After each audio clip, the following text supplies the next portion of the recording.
it's always shocking to hear, but I went to a conference last week and an eminent professor, Eric Emerson, spoke about the health inequalities faced by people with learning disabilities and the shocking fact that they died 10 years before other members of their community, which I was very, very surprised at, even though I've heard it before.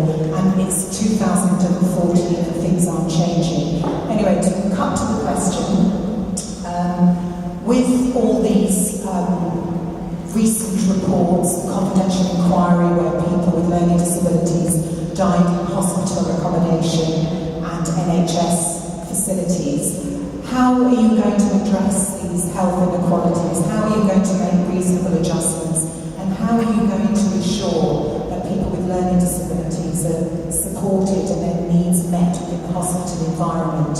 And finally, will you continue to support and fund the very crucial learning disability liaison nurses in your hospitals?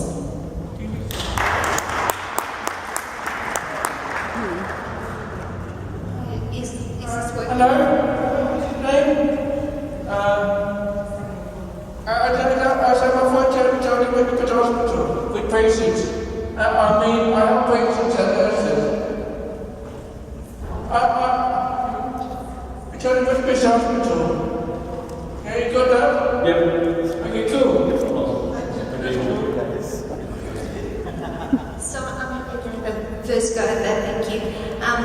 Look, we're well aware that there are potential inequalities for people presenting to hospital with learning disabilities, and it's really important that we, as we think about how we design our services and develop our services, that we think about that in the context of people with learning disabilities.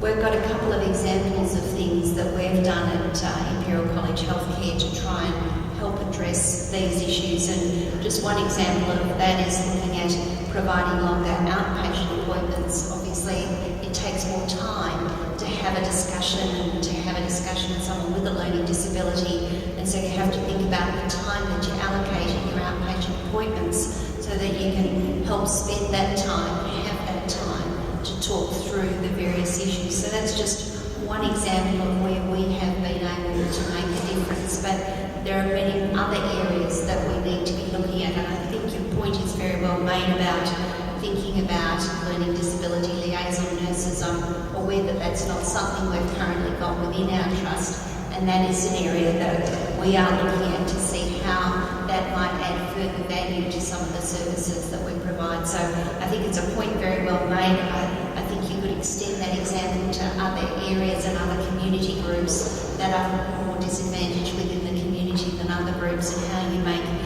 changes to your services to help accommodate some of those special needs. So I thank you for the